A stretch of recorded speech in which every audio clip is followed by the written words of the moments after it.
Well, howdy and welcome to Monday's edition of Today's Bread. Now, this week's topic is a life governed by love.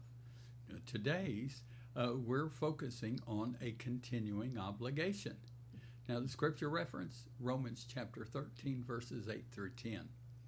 So what do you think Paul meant by the phrase, "owe no man anything"?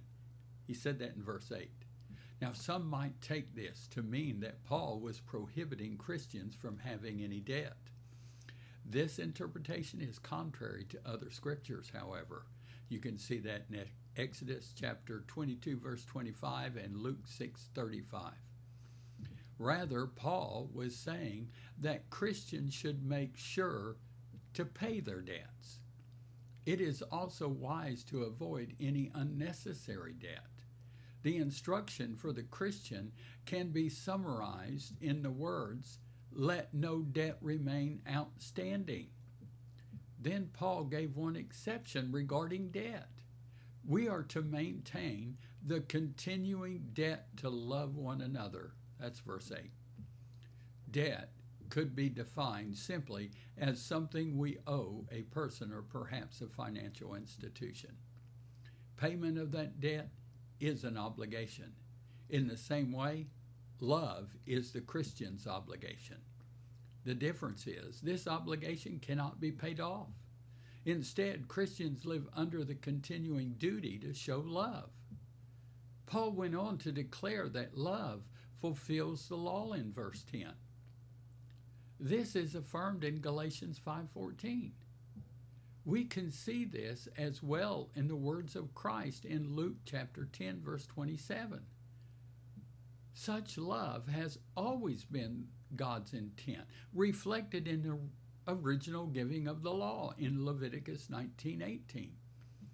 Well, Paul reinforced this important teaching with a reference to the Ten Commandments in verse 9.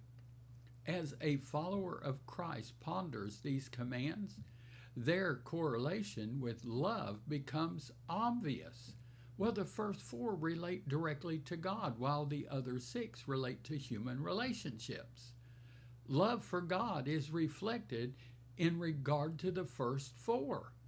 Well, love for others is reflected in the final six. At the heart of the law, then, we find love. It is indeed the fulfillment of the law. Now, Monday's prayer focus for America is children, teens, and young adults to be grounded in truth, mentored in faith, and equipped to stand strong. Now remember, Jesus, he's coming back soon. Are you ready? Well, here's Monday's blessing. The Lord himself will fight for you. Just stay calm. That's according to Exodus 14:14. Thank you. You know, church is not a place to go to. It's a family to belong to. So come be a part. Now, until next time, keep breaking bread with the bread of life.